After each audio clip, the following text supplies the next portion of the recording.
it's Tommy here and welcome to a brand new Liverpool news video where we will talk about FSG, the Liverpool owners wanting to replicate the Manchester City owners' City Football Club multi-football club network, basically of football teams. What do you think about it? Do you think this is a good or bad idea for football in general, and also do you think it will benefit Liverpool FC in the future? So Manchester City's owners have a model that sees them owning multiple football clubs through multiple continents, like Melbourne City in Australia, New York City FC in the MLS in the USA, and also they own clubs in South America and clubs throughout Europe as well. And as reported by Ed Aarons for the Guardian newspaper, the owners of Arsenal and Liverpool have joined Chelsea's Todd Bowley in looking into establishing a multi-club network pioneered by the Man City's owner, City Football Group, Liverpool owners, Fanzone Sports Group, who already own baseball's Boston Red Sox, the Pittsburgh Penguins from the NHL, and last year they sold a large stake of their portfolio to Redbird Capital, an investment firm, the company that acquired the Italian champions AC Milan in August for £1.1 billion. And they also have an 85% stake in Toulouse. It is understood that FSG would like to add to that stable of football clubs, the network of football clubs. So FSG already own the Boston Red Sox, the Pittsburgh Penguins, and also Toulouse. They have a big stake in Toulouse in France as well. So in summary, to see the owner John Henry or FSG now own or at least has stakes in 5 different sports teams, that could lead to one or two things.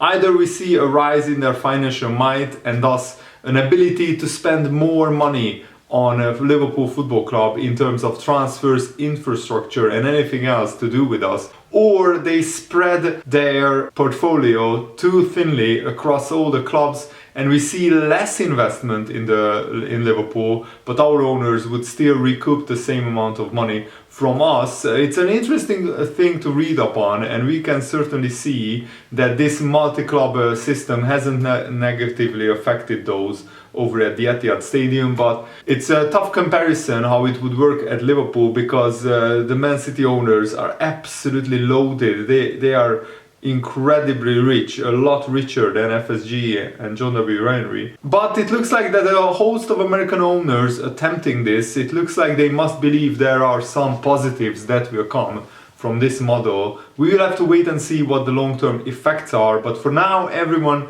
will be eagerly awaiting our owners backing the playing squad in the January transfer in the next summer. And also another journalist says that FSG want to buy a Brazilian football club.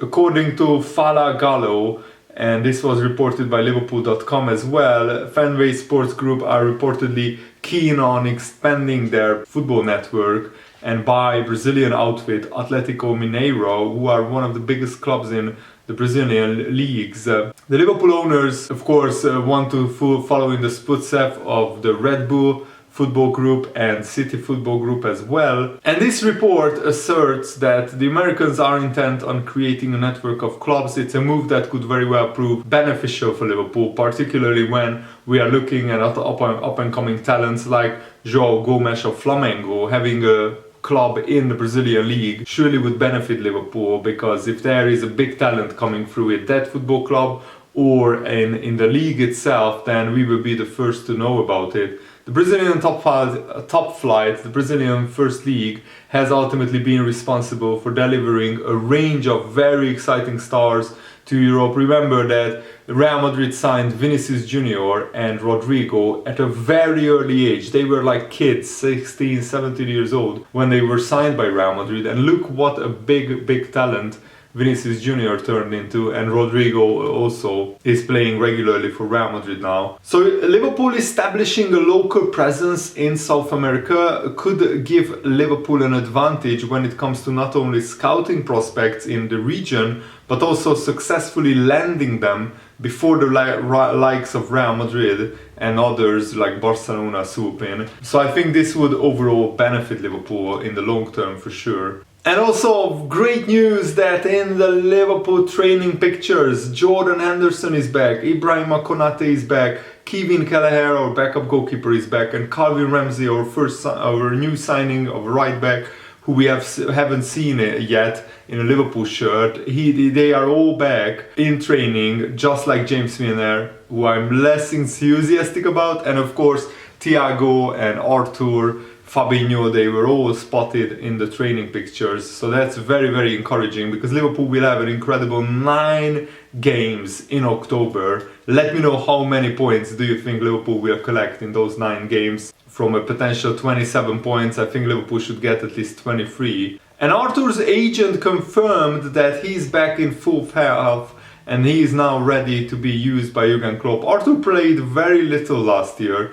He then had a scheduled surgery in June, thus skipping part of the preseason, and he was also not in Juventus's plans, so he did not train with the rest of the team. Therefore, it is normal that arriving on the last day of deadline day, or the last day of the transfer window, from his point of view, he needed extra work on his fitness. Now he has recovered and he is at the complete disposal of the manager, Jurgen Klopp. I have no doubt that he will do very well in the Liverpool shirt. Of course, the agent would big up Arthur, but I'm also very excited about him, and I really hope he will be a very valuable part of Liverpool in the near future. I'm actually very excited to see how he does and how he plays in a Liverpool shirt, because when he played for the Liverpool under-21s, I watched the player compilations of Arthur's performance, and he reminded me of Thiago, of how he controlled the ball, how he passed the ball, how he dribbled with the ball. They are a little bit similar players. And Stan Collymore, the former Liverpool striker, has claimed that Trent AlexanderArnold is too good to ignore by Gareth Southgate, but he also admits that he's unsure as to whether Trent will be included in the World Cup squad. When you get called up to your national team, it is still the peak of your career. I know some people would argue that the Champions League is the more prestigious competition, but given the fact that the World Cups are once every 4 years, for me it is still the pinnacle of football. However, one player who has come close but has failed to progress internationally, so in international competitions or in the international football, is Trent AlexanderArnold. Throughout my career, I played with Gareth Southgate twice, once in Crystal Palace's youth setup and then again at Aston Villa, where he was my skipper, and I can tell you for certain that he likes round-pegged players for round holes. When it comes to fullbacks, Southgate's first priority is defending and then attacking, and unfortunately for Trent, we all know his game is very much the opposite of that. It's first attack and then defense. So Trent AlexanderArnold is going to give his manager a whole host of offensive and creative options, but the biggest concern with him is his ability when going back towards his own goal, and that has been the case for Trent while playing in a very good Liverpool team. So you can perhaps understand Southgate's caution. I think in Southgate's mind, he's worried that the likes of John Stones and Maguire, who aren't exactly in the form of their lives, would come under more defensive pressure if Trent was on the right side of the backline. However, my advice to AlexanderArnold would be to keep going, keep turning up whenever called upon, and wait for your chance, because it will come. Yes, it is very unlikely he's going to play in this winter's Qatar World Cup, but he can't throw the towel in. He's only 23 years old, so even after the World Cup, he will still have at least 2 more World Cups ahead of him. Whether it is Southgate that gives him that chance or another manager, he will get it, and when he gets it, I hope he grabs it with both hands, because he's just too good to ignore. And I agree, Trent should wait for his chance and see what the next England manager will decide with him. And also Chris Sutton, a pundit, suggested that this break has come at a very good time for Liverpool. He said Liverpool made an extremely flat start to the season, so maybe the pause in the season following, of course, the tragic death of the Queen, then the international break came at a good time for Liverpool boss Jurgen Klopp. October is an extremely busy month for Liverpool with 9 games in total, and playing so often might just help them get their rhythm back. I'm backing them to start that process here and get the month off to a winning start, although it won't be straightforward. And also Callum Wilson, who is the teammate of the Newcastle the Newcastle right back Trippier, has weighed in on this England right back situation. Do you not think that in an England team or a Liverpool team that are possession based and have a lot of the ball, you would play Trent because of his attacking capabilities? So there's probably not going to be much defending to be had. If you are talking about a team in the bottom half of the Premier League or a lower international team, then you might have a valid point. But I just feel England is blessed with unbelievable right backs. We have so many talented right backs. It's a difficult job, and the manager is probably trying to get a few of them into the team at one time. But there's so many good right backs, it's difficult for the manager to choose that many. I still think Trent should be the first right back on the team sheet. Yes, Reece James, great player. Yes, Kyle Walker is a good player. Trippier is a good player. Just bring all of them to the World Cup. Why not?